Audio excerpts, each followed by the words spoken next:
세상에서 도망치고 싶을 때라는 제목으로 하나님의 말씀 증거하도록 하겠습니다.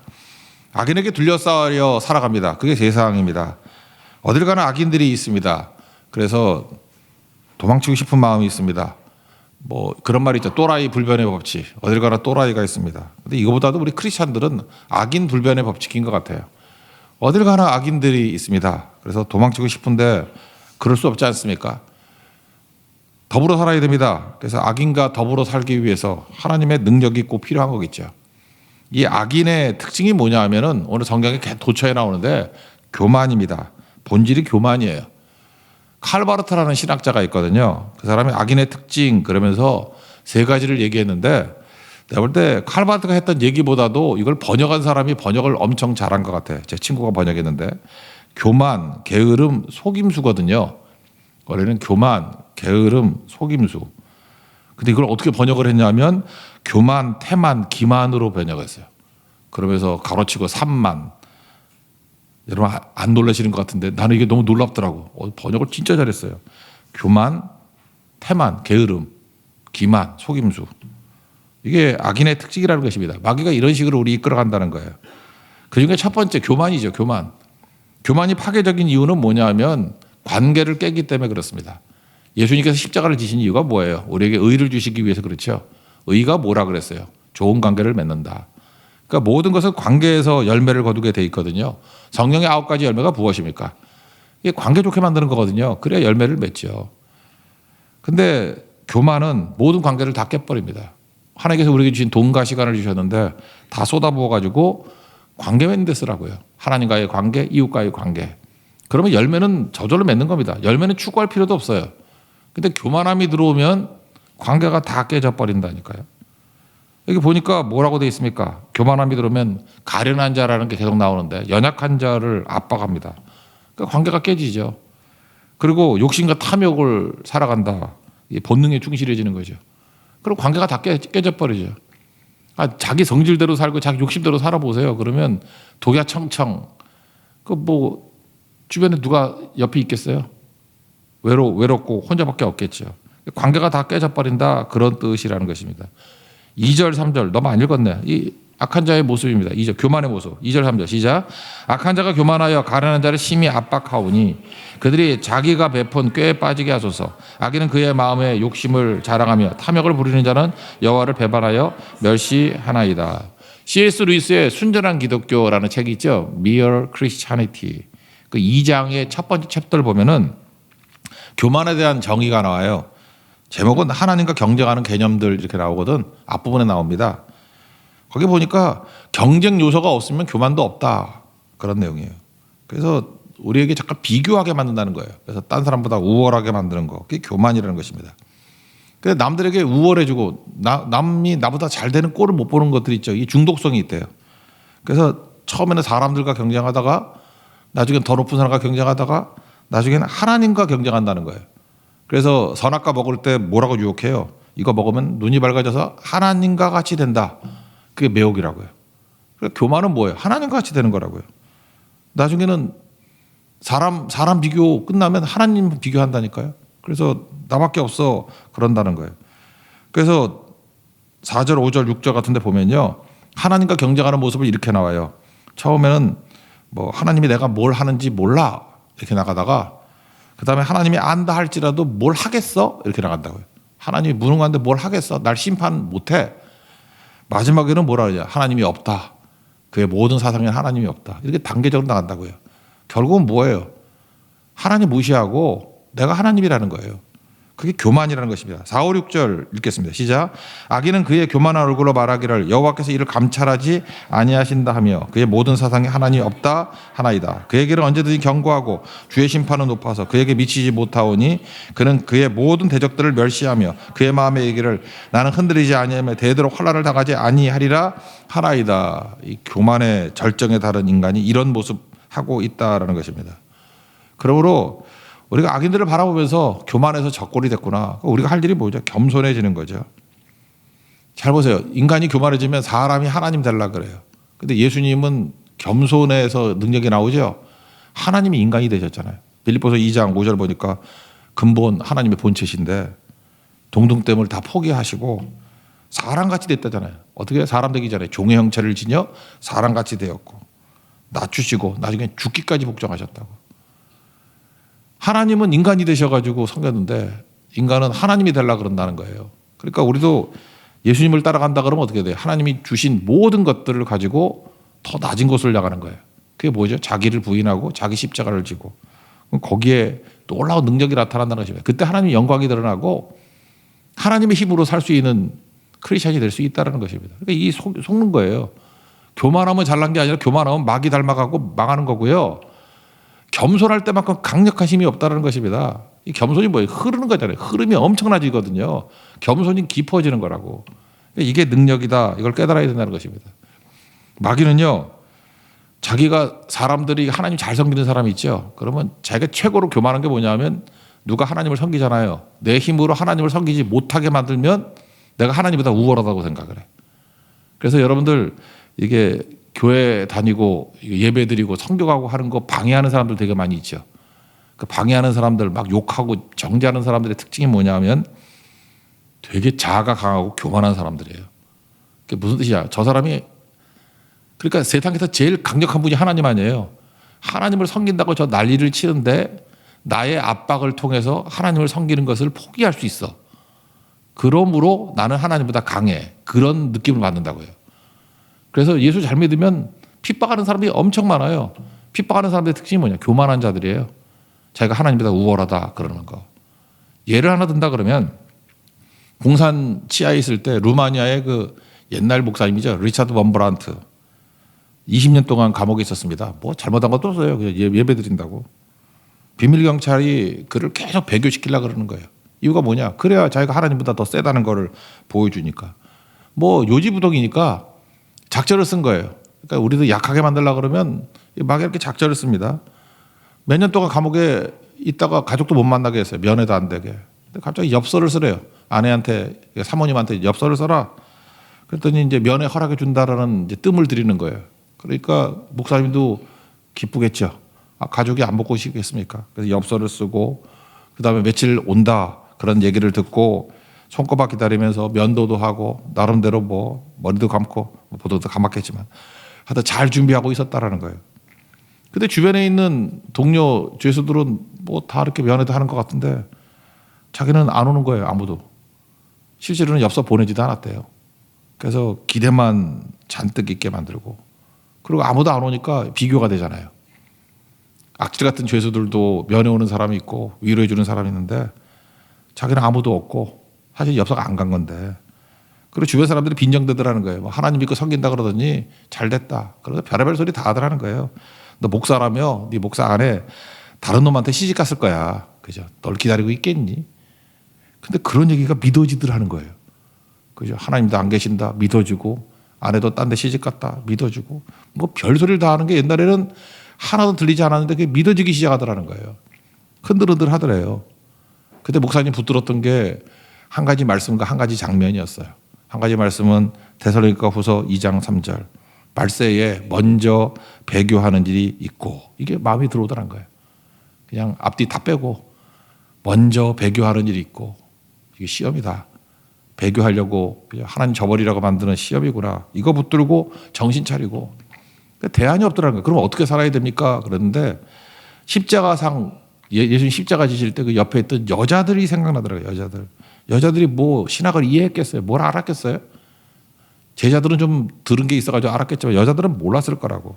예수님 사랑했어요. 그래서 무덤가 여인들이 그냥 대책 없이 예수님 무덤 앞에 와서 울잖아요. 그때 그렇게 기도했대요. 하나님 나는 상황을 이해 못합니다. 지금 엽서가 갔는지 안 갔는지도 모르고 뭐 어떤 상황인지 모르잖아요. 아무것도 아는 게 없습니다.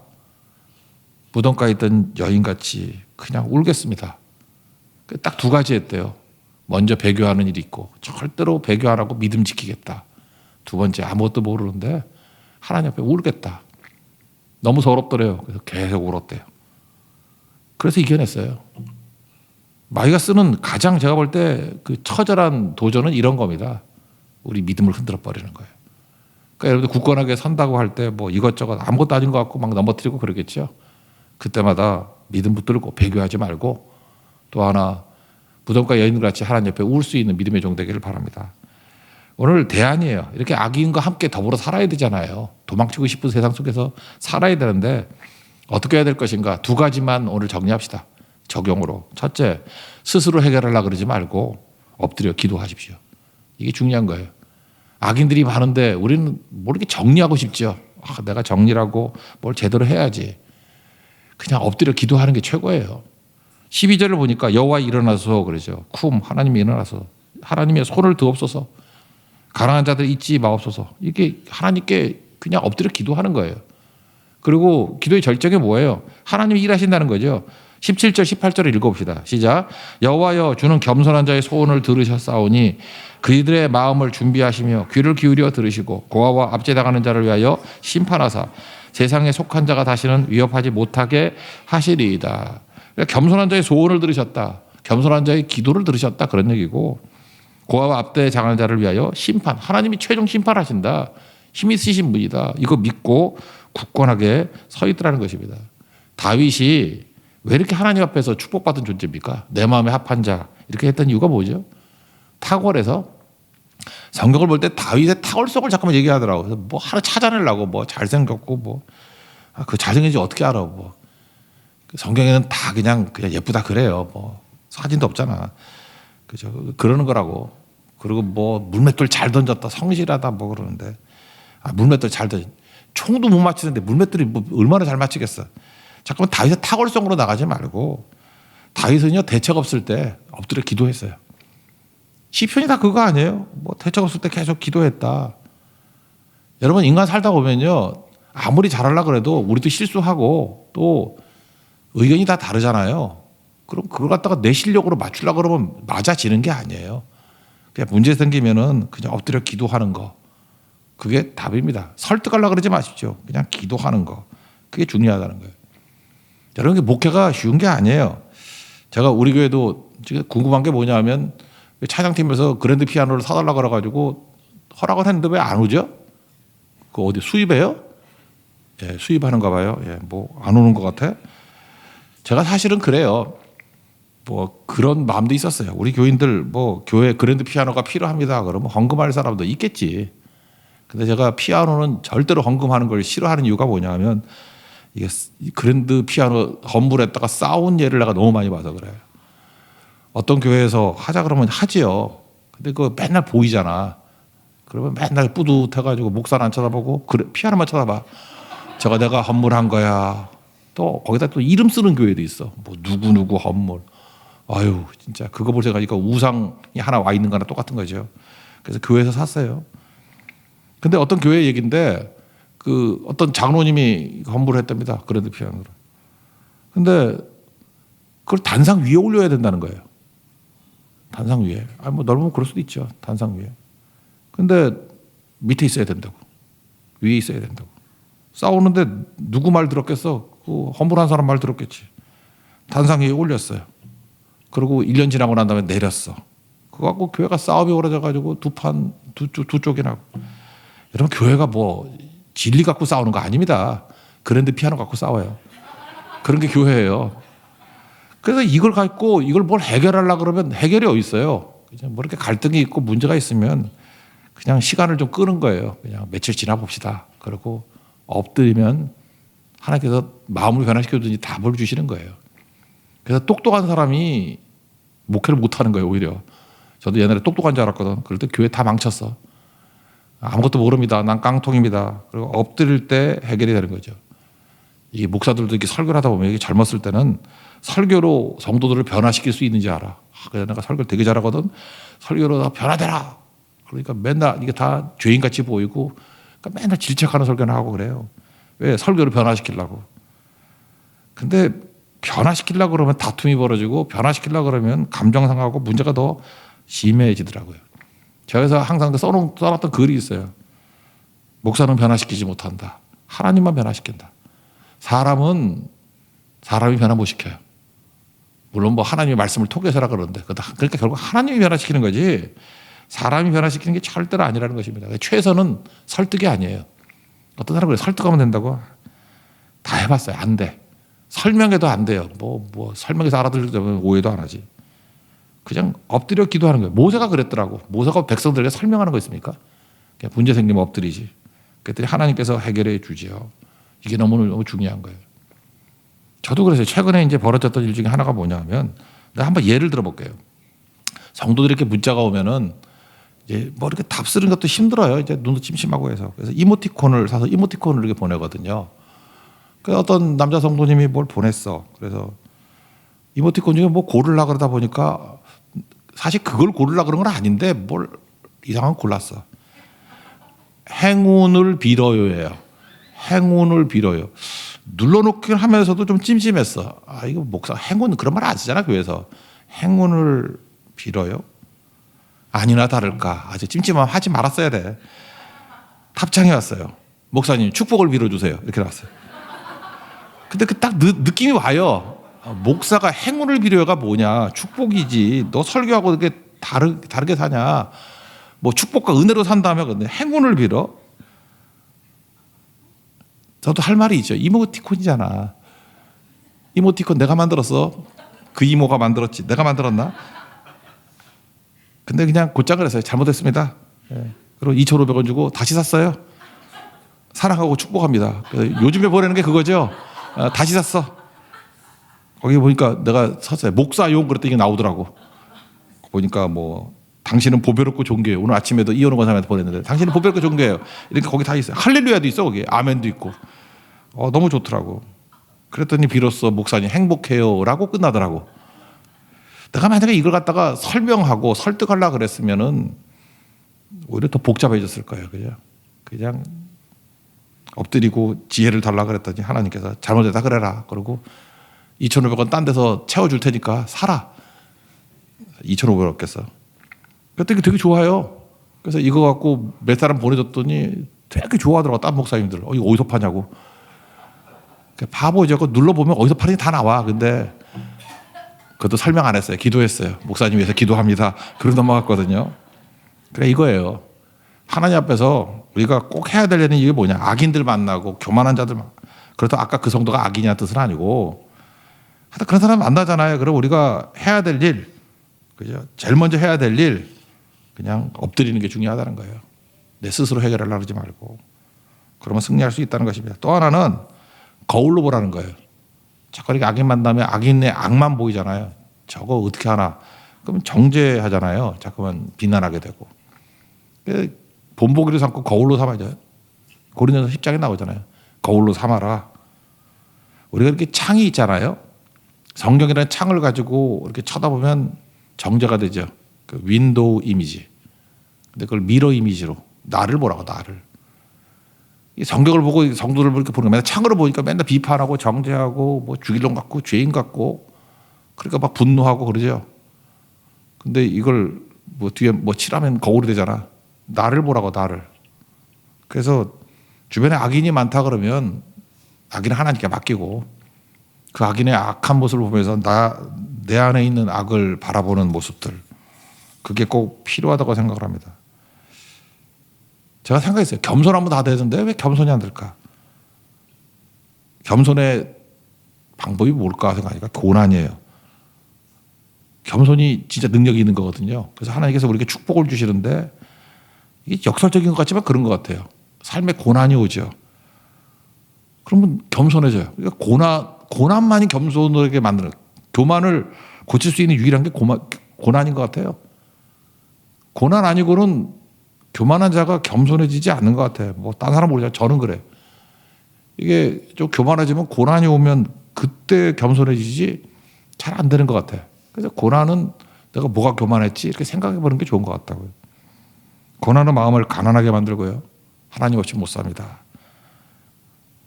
나의 예수님, 나는 주가 필요해요. 그게 가난한 마음 아니에요. 오늘 여러분들 되게 간절하게 부르는 것 같아. 되게 가난해진 것 같아. 고난이 있는가 봐. 아까 찬양 부를 때 느꼈어요. 우는 사람도 있고. 고난이 있는가 봐. 얼마나 좋아요. 겸손해지니까. 그래서 고난이 오면 기도하게 돼요. 얼마나 좋아요. 기도 간절히. 오늘 얼마나 기도하는지 보겠어요. 기도. 엎드리게 만들고 탐욕 제거하게 만들고 주를 의지하게 만들고 다 좋은 거죠. 그래서 여러분들 고난과 싸우지 말고 교만과 싸우세요. 내가 교만했구나. 그래서 겸손해지는 그 싸움을 벌여야지. 고난이 있고 없고 다람쥐 쳇바퀴 돌듯이 아무것도 아니라고. 자기 자신이 하나님 앞에서 겸손해지면 나오잖아요. 교만한 자를 대적하시지만 겸손한 자에게 은혜를 주신다고. 하나님 은혜 주시면 이기지 못할 게 하나도 없겠죠. 항상 승리할 수 있다는 것입니다. 그 하나님의 승리를 맛보는 거룩한 종 되기를 바랍니다. 그래서 겸손이 뭐냐? 모든 사업마다 하나님이 생각나는 게 겸손이에요. 교만은 뭔지 알아요? 모든 사업마다 내가 생각나는 게 교만이야. 뭘 하려면 내가 할래. 내가 한 거야. 저거 내가 헌물한 거야. 이러면 그게 교만이에요. 근데 하나님이 생각나고 하나님이 하셨다고 그러고 하나님을 바라보고 하나님 앞에 서 있으면 신앙 믿고 우러러보는 거 아니에요. 보는 거. 하나님 바라보는 거예요. 신앙은 그거예요. 하나님 생각나는 거예요. 그래서 우리 14절에도 나오잖아요. 주께서 보셨나이다. 그러잖아요. 하나님이 보신다는 거예요. 하나님이. 하나님 앞에 있는 인생. 그러면 최고로 강한 인생이 될 수 있다는 것입니다. 우리 모세 아론과 훌 기도했던 팀 얘기를 했죠. 우리가 서로의 손을 잡아주는 거. 그런 예가 하나 없을 것 같은데 어떤 가정 얘기예요. 어떤 사업 망했어요. 그 아버지가 사업 망하면 집안이 다 어렵죠. 근데 그 아들이 중학교 1학년이래. 어저께 우리 입교인가요? 학습이지. 병훈이, 안병훈. 그 녀석이 중학교 1학년인데 글 쓰는 거 보면 어른스러워요. 난 얼마나 기특한지. 어디서 그렇게 배웠나? 진짜 저 재밌어요. 이렇게 어른스럽게 얘기하고 있고 재미가 있다고 이렇게 대화 나누는 게. 글로 대화 나누는 게 재밌을 정도인데. 중학교 1학년 그러니까 상사에 가요. 그냥 안병훈 정도 되겠구나. 그러니까 아이가 알죠. 집안이 망한 거. 집에 들어가는 게 힘든 거예요. 학교에서 끝나고. 얼마나 집안 분위기가 무거울까. 힘들게 집에 갔는데 조심스럽게 문을 여는데 어머니가 설거지를 하면서 찬송을 부르고 있더라는 거예요. 웬일이지? 이 난국에 찬송을 부르다니? 자기가 생각할 때 엄마가 되게 존경스러운 거예요. 이거 집안 어려운데 엄마는 찬송을 부르는구나. 보지 못했지만 나 없을 때 기도도 하겠지? 그랬다는 거예요. 그 순간에 하나님이 떠오르더래요. 하나님이 생각나더래요. 그게 겸손이거든요. 이 집안 겸손해진 거예요. 엄마의 찬송 소리에 하나님이 떠오르는 거예요. 얘 별로 기도 안 했대요. 근데 조용히 자기 방에 들어가가지고 처음으로 자발적으로 무릎 꿇고 기도했대요. 하나님, 아빠 망한 거 도와주세요. 우리 집 다시 일어나게 해주세요. 그래서 혼자 눈물을 흘리면서 간절히 기도했답니다. 그 중학교 1학년 때 정말 성령 체험한 거죠. 완전히 변화가 된 거예요. 그랬더니 마음에 걱정, 근심 다 사라지고 편안해지고 먹고는 사라지고 그 집에 애가 몇 명인지 모르겠어요. 하여튼 간에 그 한 놈은 그랬다는 거예요. 아버지가 와가지고 힘들었겠죠. 사업망에서 힘들었는데 아내는 찬송 부르고 있고 아들은 이거 기도의 용장이 돼가지고 그죠? 무릎 꿇고 기도하는 아들로 변화돼 있으니 어떻게 용기를 안 얻겠습니까? 그게 피곤했을 때 손잡아줬던 아론과 훌이죠. 결론 해피엔딩이에요. 일어났다고.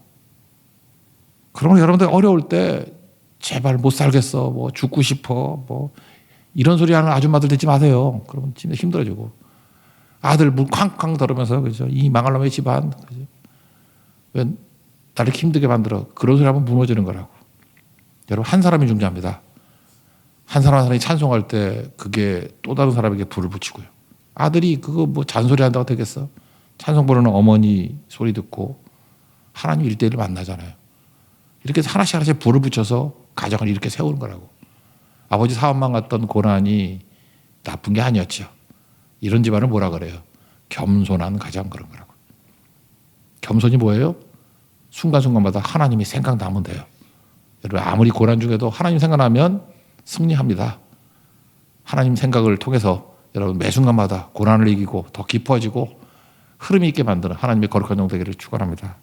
자리에서 일어나겠습니다. 나의 예수님, 난 주가 필요해요. 다시 한번 찬양합시다.